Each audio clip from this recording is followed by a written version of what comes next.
This is the making of the Jack Frost cosplay. To start the project, I used paper to map out how I wanted the staff to look, and then used 1-inch dowels to cut and glue together to make the base.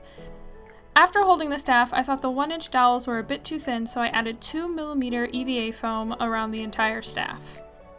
In addition, I also used foam clay to sculpt more of a wood or branch-like texture to all of the raw edges. And after heat sealing all of the foam, we have the base of the staff. I then used twine to give the illusion that twigs were wrapping around the entirety of the staff. I also concentrated it in certain areas that I thought the staff needed a little bit more support. Then everything got a nice base coat of brown. Here at the end you can see I made it a lot darker because I felt like that's where Jack would be sticking it in the mud a lot, so I felt like it would be stained and have a deeper brown. Now it's time to dry brush the entire staff to give it that frosted look.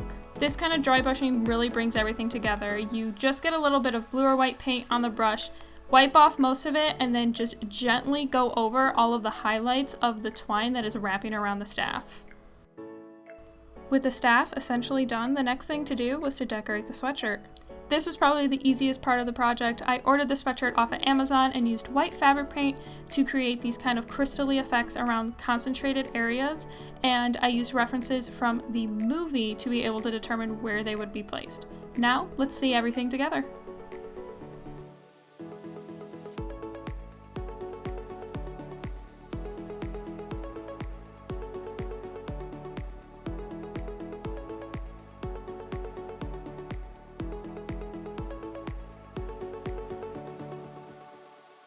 I am so happy on how this project had turned out. I don't make props a lot, but this definitely inspired me to make some in the future. We were also blessed with a fresh batch of light snow for the photo shoot that me and T went out to go do. So now let's have some fun with Merp photos.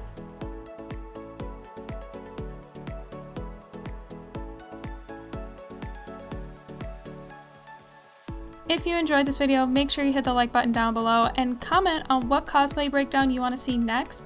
Thank you so much for watching. Don't forget to subscribe, and thank you to all of my Patreon supporters, because without you guys, I wouldn't have been able to make this happen. Thank you again so much for watching. I'll see you guys in the next video.